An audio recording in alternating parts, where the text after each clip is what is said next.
en el desarrollo de lo que voy a compartir con ustedes, quizás salga alguna cosa después, si no pueden preguntar. Para mí es un motivo de mucha alegría integrar este panel, además, junto a la hija y a la nieta de Enrique Yo, y también introduciendo, habiendo querido introducir y saber que está desde allí mi hermano Luis. Voy a agradecer a ACDE Rafael esta posibilidad.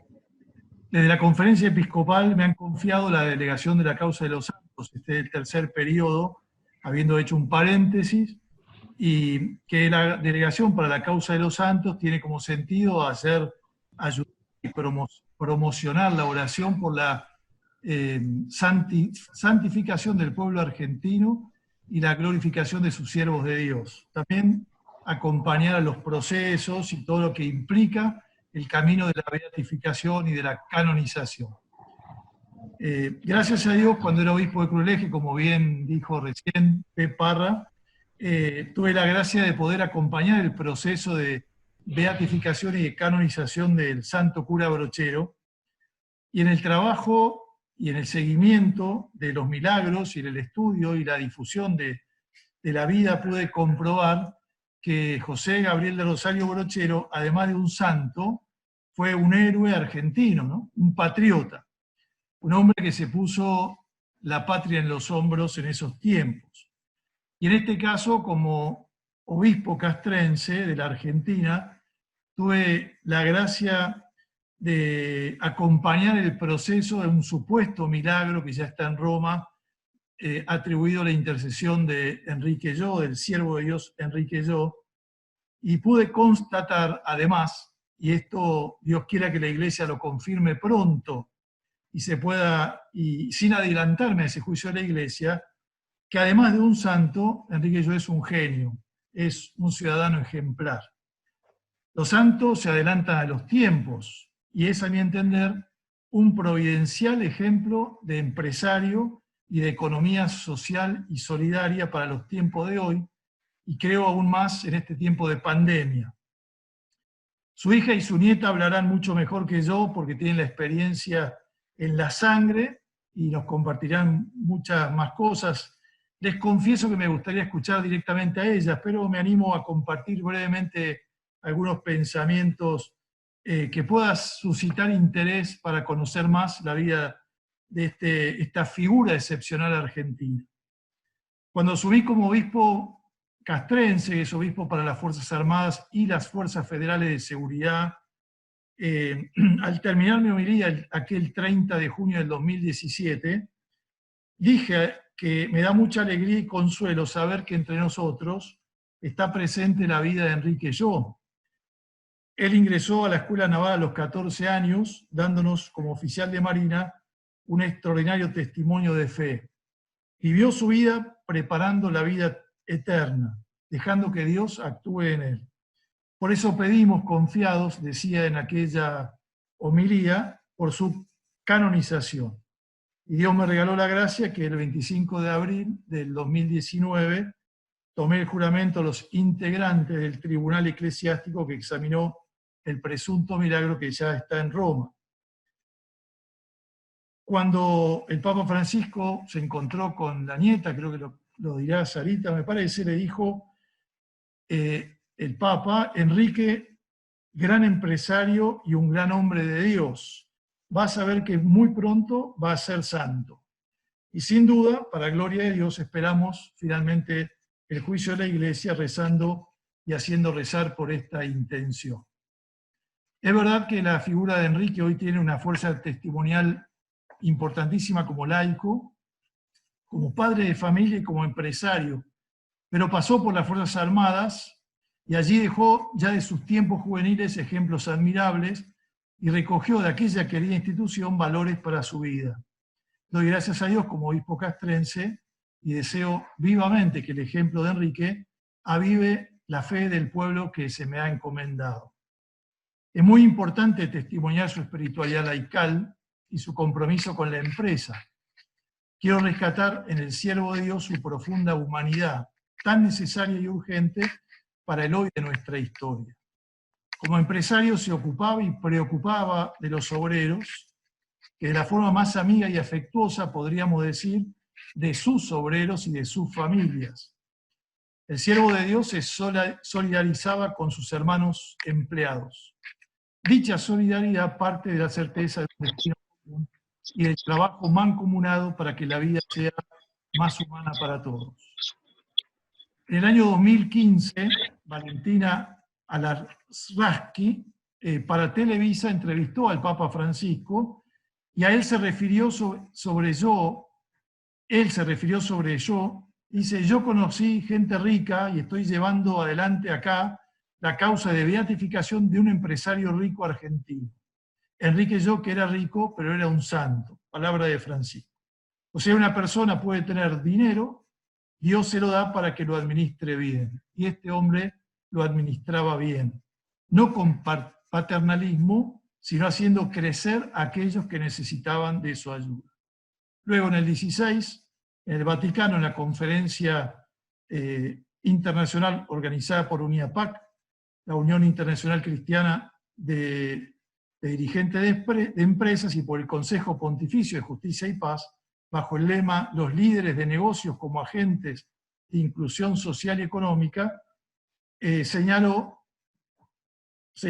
UNIAPAC y ACDE evocan en mí el recuerdo del empresario argentino Enrique Yo, dijo el Papa, uno de sus fundadores, cuya causa de beatificación pude promover cuando era arzobispo de Buenos Aires. Les recomiendo que sigan su ejemplo y, para los católicos, acudan a su intercesión para ser buenos empresarios. Creo que ya estaría casi la canonización de Enrique por el Papa. Cuando leo la vida de Enrique Yo, como así también la vida de los santos, siempre siento en mi interior una gran paz del corazón, pues son testimonios que al adentrar en ellos nos proporcionan una experiencia de paz y alegría. Son hombres que amaron a Dios con toda su fuerza, pero amaron al prójimo con toda su fuerza. Y esto, a nosotros que queremos amar a Dios y que lo amamos, nos llena de gozo que un hombre que nos precedió haya amado así con toda su fuerza a quien nosotros amamos. Y leer la vida de alguien que plasmó el Evangelio particularmente me llena de gozo bien profundo. Y sin duda anima a intentar, con la gracia de Dios, a seguir ese mismo camino. Y renueva en la esperanza de saber que hoy, quizá no salgan en la tapa de los diarios, pero que hay muchos testigos silenciosos y de buena voluntad deseosos de transitar esos mismos caminos. Seguramente muchos de los que están aquí conectados, estoy seguro porque algunos conozco, también quieren y desean transitar el camino de la santidad. Así que es una gracia de Dios. Enrique tuvo siempre el compromiso de vivir la vida del Evangelio, aun cuando le podría traer problemas. Como dice el Papa Francisco en la exhortación Gaudete Exultate sobre el llamado a la santidad en el mundo actual, cada vez que por cumplir nuestro deber de Estado encontramos incomprensión, refería Enrique esta bienaventuranza, se refería a la bienaventuranza de los felices, los que tienen hambre y sed de justicia, no solo nos anima a cumplir con nuestro deber, sino a hacerlo con alegría, encontrando fuerza en una intensa vida eucarística. Fernández Elizalde, que está allí con nosotros, los plasmó muy bien en el libro Ir y dominar la tierra. Son conmovedoras las sentidas palabras de pésame de Luis Arrigui, vicepresidente de la Asociación de Hombres de la Acción Católica. En el año 62 decía: esta pérdida, que para nosotros ha sido un dolor grandísimo, nos ha dejado un ejemplo de virtudes cristianas y de auténtica servicio para el prójimo, que será por mucho tiempo senda que nos ha de conducir por el camino de la perfección y de la comprensión de todos los hermanos que comparten nuestra vida. No será fácil olvidar a Enrique, porque es sin duda ejemplo certero del cristiano de hoy, del dirigente sobrio y eficiente, del padre celoso por el porvenir de sus hijos, del esposo bueno y comprensivo.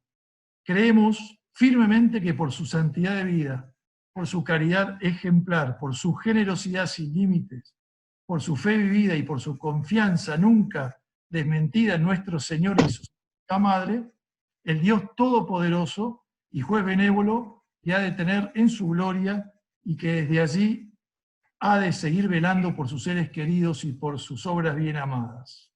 Una maravilla. A veces tenemos una idea de que la santidad o los santos son como inmaculados o con un rostro muy particular. Sin embargo, no podemos perder de vista que la valoración de la santidad es de lo ordinario y de lo cotidiano, lo que el Papa Francisco llamaría los santos de la puerta de al lado. La vida en santidad comenzó en Enrique a tomar cuerpo desde su adolescencia. Ya era un santo en potencia, desde la época donde cursaba sus estudios en la Armada Argentina, y fue coherente hasta su muerte, y ciertamente una muerte ejemplar. Tenía clara conciencia de que el empresariado es una vocación cristiana a la santidad. Y en ella se juega la vida eterna de una persona y su plan y su respuesta al plan de Dios. Ese es el aspecto que él deseaba que sobresalía ante sus colegas. Muchas de las enseñanzas del Papa Francisco en la referida exhortación apostólica lo verificamos en la vida de Enrique, lo vemos patente. No se conformó con una vida mediocre o licuada o aguada, sino que vivió con generosidad su vocación laical. Su testimonio de vida cristiana de los tiempos de adolescente, luego como esposo, padre de familia, empresario o miembro de asociaciones laicales, en los apostolos que él hacía y en su relación con los demás, es claro ejemplo de que dejaba trabajar Enrique el Espíritu en él. Como dice también Francisco, en Gaudete Exultate, el número 79, debemos buscar la justicia con hambre y sed. En ello Enrique ha sido un adelantado, como todos los santos. Yo siempre digo que la vida de santidad del cura Brochero fue entendida muchos años después del concilio, porque él fue un adelantado y quizás incomprendido en su tiempo. Podemos decir que el padre Brochero vivió el Concilio Vaticano II 50 años antes de su existencia. En Enrique podemos encontrar un corazón que entendió y vivió el amor de Jesús y el amor a sus hermanos. Un corazón que pudo mirar como Jesús. Podríamos decir, como decía San Juan 23, como deseaba San Juan 23, que con solo vivir predique el Evangelio. Así fue Enrique. Al fundar la Asociación Cristiana Dirigente de Empresas, el siervo de Dios tenía presente el deseo de que los empresarios reconocieran y actuaran por la propia doctrina social de la Iglesia, en bien de sus empleados y para los mismos empresarios que propagasen la fe en Jesucristo. Un rasgo de su personalidad, tengo una estampa aquí que me está mirando, su rostro sereno, su alegría. Me da mucho gusto rezar en esta estampa del siervo de Dios y ver su rostro como iluminado por su sonrisa. Y me impactó el testimonio de una de sus hijas, que manifiesta que esa alegría era meritoria, ya que no poseyó ejemplo de ello en su vida, y ese rostro era alegre, iluminado o aumentado, sin duda por la fe, por saberse hijo de Dios. Al leer algunos de sus escritos, refiere Elsa, su hija, se dio cuenta cuánto su padre luchó tenazmente para ser alegre, para poner buena cara, y la alegría acompaña siempre al discípulo. En el tiempo pascual se nos recuerda muchas veces, es clave vivir así, con la certeza de que Dios es Padre y que nos ama, que su Hijo nos amó y que tanto, y además murió y resucitó para salvarnos. La alegría será siempre signo que hemos entendido la vida pascual, el amor que Dios nos tiene. Esto es clave para la vida espiritual. Eso es un signo destacable para todo tiempo, pero en este tiempo, donde hay dificultad o tristeza, donde encontramos angustia, la alegría siempre es certeza del triunfo. Un cristiano puede vivir la mencionada certeza del triunfo de Jesús aún en el aparente fracaso. Hay una frase muy breve del cardenal Newman que dice: la Iglesia siempre parece estar muriendo, pero triunfa frente a todos los cálculos humanos. La suya es una historia de caídas aterradoras y de recuperaciones extrañas y victoriosas. En fin, la regla de la providencia de Dios es que hemos de triunfar a través del fracaso. Creo que estas expresiones nos vienen bien tenerlas presentes y pueden ser útiles a veces en algunos momentos de nuestra vida. Enrique fue un laico, un hombre ordinario, pero que vivió extraordinariamente bien su vida familiar y empresarial. Traigo sencillas testimonios extraprocesales, su familia. A la mañana, mientras se afeitaba y vestía, tenía largos diálogos con su hijo mayor, también jugaba con ellos y la casa se alborotaba cuando se oía su silbido clásico al entrar. Todos iban corriendo a recibirlo y dejaba sus preocupaciones y cansancio para ocuparse de ellos. A cierta edad, cuenta otro, nos llevaba de a uno en el mar a lo hondo con él, y todos esperamos el día que nos llevara por primera vez pasando la segunda rompiente. Y después siempre le pedíamos volver a la gran aventura. Jugaba con nosotros, nos divertíamos con él. Era muy cariñoso y afectuoso. Él jugaba con nosotros, se sacrificaba, de eso me di cuenta más grande, para hacernos pasar agradables ratos. Él, cuando estaba en casa, quería que estuviéramos contentos. Lo mencionado en este tiempo es importante y actual. Dice, muchas veces él veía con claridad la verdad y el bien, y eso le daba seguridad en el momento de dar sus opiniones, pero también era abierto a otras opiniones y parecía que trataba siempre de entender el punto de vista del otro. Esto, sin duda, es importante y actual, porque en este tiempo nuestra sociedad debe fortalecer esos puntos de encuentro, la cultura del encuentro, que se sustenta en el diálogo, en el respeto y en un pensamiento plural. Se trata de un gran aporte de la espiritualidad de Enrique para nuestro tiempo y nos proporciona una clara respuesta del por qué la Iglesia nos propone vidas singulares como faros, como luz, como referentes, caminos posibles de la santidad.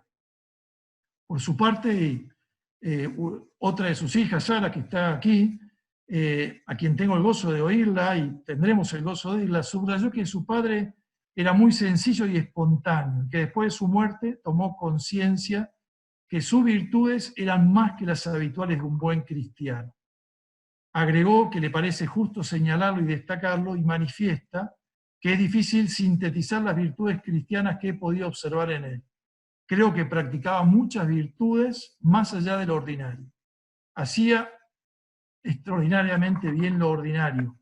Y esto es la espiritualidad de Santa Teresita. Pero volvamos a la alegría, que señalan muchos testigos de Enrique. Fruto de su esperanza en Dios, sobresalía la alegría, una alegría interior típica del cristiano que vive auténticamente su fe. También nos dice su hija que siempre estuvo inspirado en San Francisco de Sales. Una sonrisa suave y era una expresión típica suya. La introducción a la vida devota de San Francisco de Sales hace reflexionar sobre la propia vocación. Y el siervo de Dios pudo conjugar su vida de piedad con su vocación laical. Era una fe firme, una fe notable, una fe demoledora, y a la vez un defensor de la fe.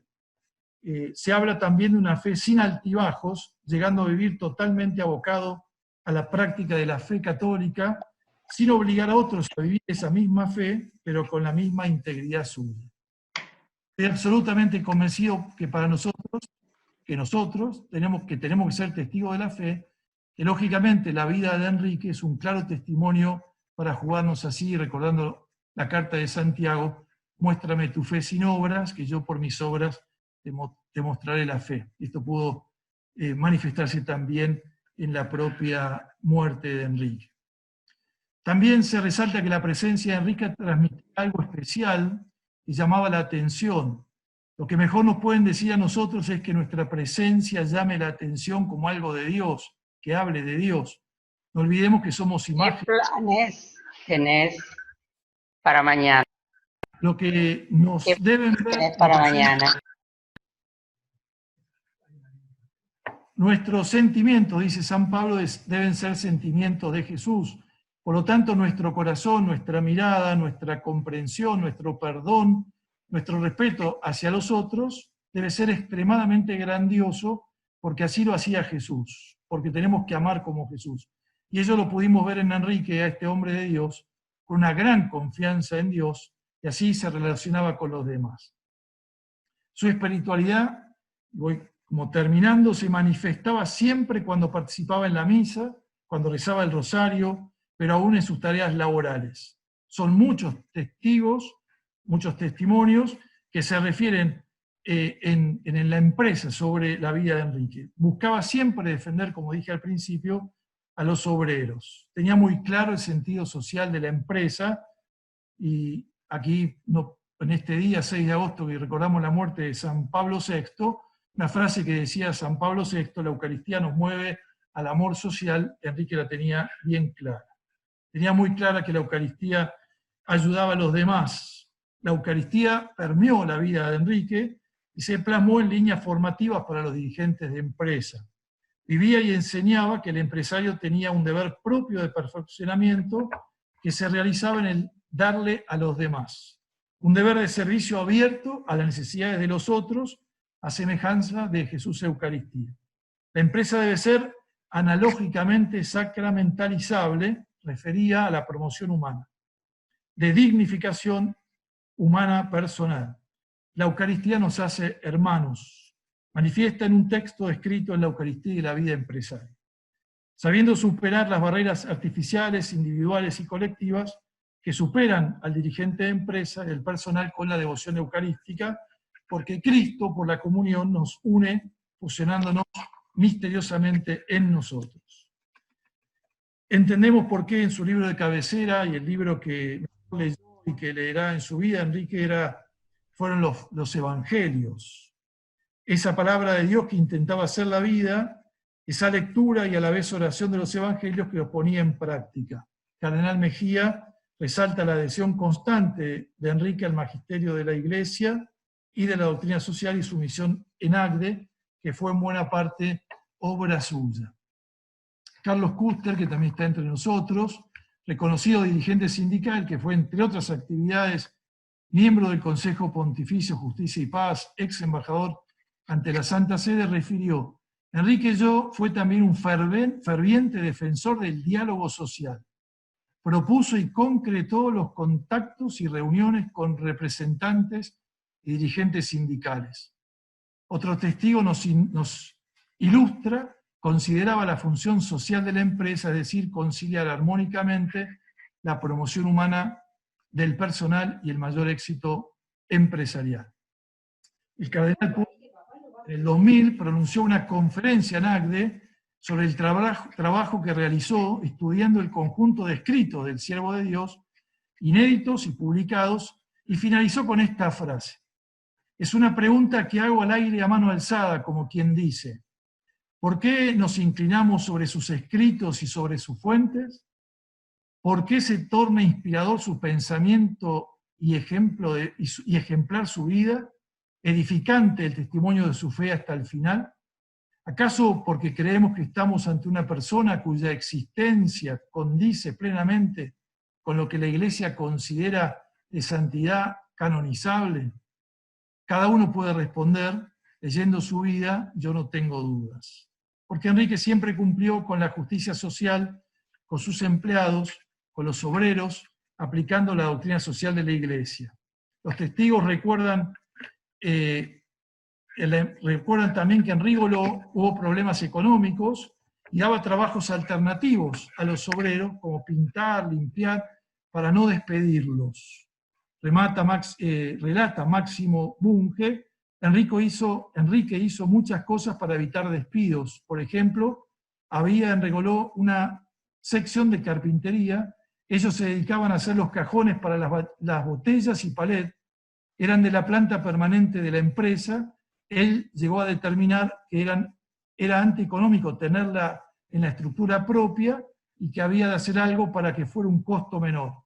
Entonces arregló con ellos su desvinculación, pero con un contrato de los mismos productos a costo y responsabilidad de ellos por 5 años. Los ayudaron a comprar un terrenito enfrente para que los carpinteros pusieran la fábrica.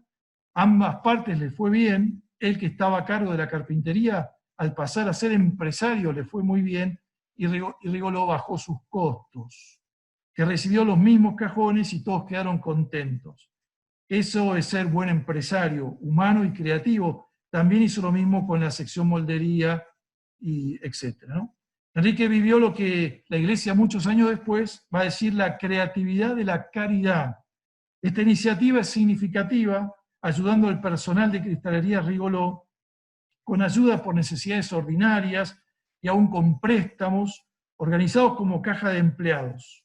Los obreros podían solicitar y devolver luego el importe en cuotas. Enrique veía a los obreros como sus hermanos en Cristo. Regalaba un juego de muebles a cada empleado o empleada que contraía matrimonio, ayudaba a tantas personas necesitadas. Juan Cabo, quien fuera el primer postulador de la causa, en este mismo sentido afirma, en sus decisiones como empresario jugaba su reputación, sobre todo de todo lo que se trataba, era el conservar los puestos de trabajo.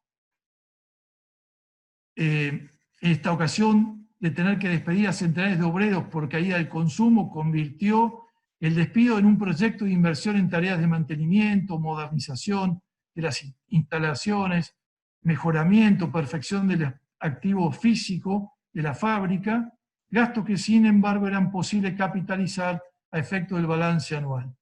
En estos tiempos que nos toca, sin duda quizás muchos empresarios están llamados a ganar menos dinero, pero a ganar más cielo. Pero su compromiso no culminaba con los obreros. Nos cuenta una testigo que la necesidad de los demás quemaba en el corazón de Enrique. Se me acuerdo patente ver a un linchera aparecerse en estas columnas que tiene Rigoló con todos sus bártulos. Nos llamaba la atención porque no era común un tipo así. El señor Yo llegó con el coche, se bajó y al rato apareció con el portero y ahí nomás. Él mismo lo agarró, le habló y lo metió en el coche. Le llevaba todas las cosas, si mal no recuerdo. Esta realidad que quizás nosotros no tocaríamos. Y se los llevaba a un lugar que patrocinaba el señor Yo, algo francés o un hogar para ancianos. Él podría haber dicho, manden llamar a un remis o a una ambulancia y pagar para que se los llevaran, porque era un hombre de mucho dinero. Pero los hechos no finalizaron allí. Al tiempo volvió el linchera, el directorio estaba al lado de mi oficina, dice la secretaria. El señor Yo estaba en una reunión de directorio y le avisan que está el linchera. Interrumpe la reunión, se baja y se lo vuelve a llevar. Y yo le preguntaba por qué hacía esto con el linchera, y él me decía, puede ser Jesús que está dando vueltas por la tierra, aparte de mi hermano. La verdad que cada vez que leo este testimonio no puedo de no emocionarme y quedar un rato en silencio. En sus reflexiones sobre la situación en el año 59, Yo nos brinda una maravillosa enseñanza sobre las valoraciones que deben hacer ante la necesidad de los despidos de los trabajadores. Qué gracia sería que hoy lo tengamos bien presente. Dice en relación al trabajo y a la desocupación, el trabajo del hombre es una realidad querida por Dios y santificada por Cristo. La desocupación, por ello, un mal moral, antes que un mal económico. Sus consecuencias han de ser cuidadosamente ponderadas antes de efectuar despidos y mismo suspensiones. Mal moral y no simple hecho económico, como lo pretenden ciertas teorías, que no dudarían en proponerla en algunas ocasiones como una solución fácil o útil y aún bienhechora para una recuperación económica. No debemos aceptar jamás este materialismo que sacrifica a la persona humana al dinero y al lucro. Enrique quería a los obreros y veía en ellos a sus hermanos. Le hablaba con claridad. Mutuamente se necesitaban. En una ocasión tuvo que suplir al representante de la empresa en una audiencia, en un juicio laboral, donde un obrero reclamaba indemnización por una enfermedad laboral. El fallo fue adverso para el demandante por las pruebas fehacientes de que padecía enfermedad con anterioridad a su ingreso en Rigoló. Sin embargo, finalizada la audiencia, Enrique expresó que dadas las precarias condiciones de salud y económica del demandante, Cristalería Rigoló le donaba el importe demandado. Explicó que su decisión se basaba en que muchísimo más grave que el perjuicio económico que como antecedente nos podría significar, lo es la situación de este obrero que en su estado debe afrontar con un futuro incierto el sostén de su familia. Enrique nos sigue conmoviendo la adhesión con los más pobres. También nos habla de un gran espíritu de fe.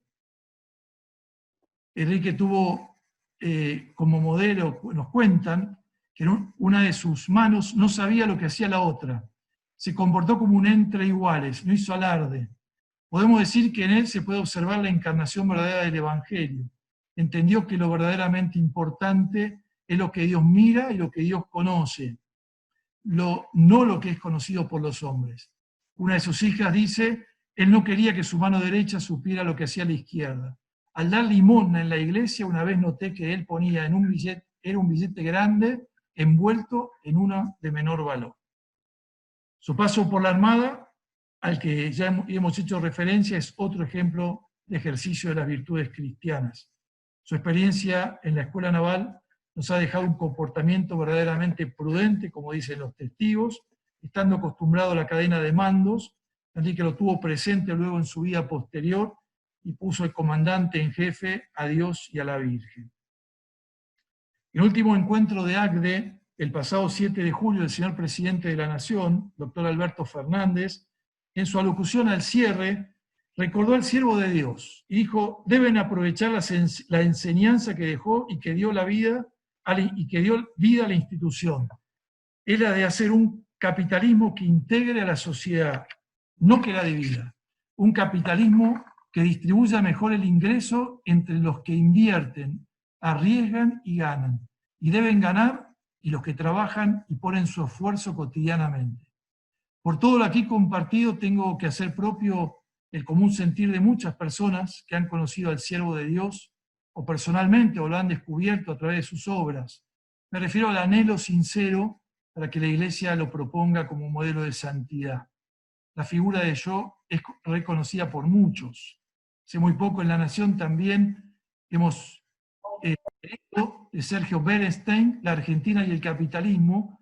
Dice, el reclamo del presidente Alberto Fernández de revisar el capitalismo, en particular los efectos de dar mayor importancia a los aspectos distributivos e incluso a algunos principios éticos, se dio en el marco apropiado, ámbito de ACDE, una organización fundada por otro yo, Enrique, uno de los líderes intelectualmente más formados, comprometidos y sensibles de nuestra dirigencia empresarial. Queridos participantes, perdón lo extenso, con la situación social de hoy ante el derrumbe de la economía a nivel mundial, agudizado, por cierto, por esta tormenta furiosa e inesperada, al decir el Papa Francisco, es providencial tener, hacer, conocer y vivenciar a esta figura que nos recuerda la convicción de saber pensar la empresa y el mundo del trabajo en relación con los obreros y en buscar la dignidad y el crecimiento para todos. Muchas gracias.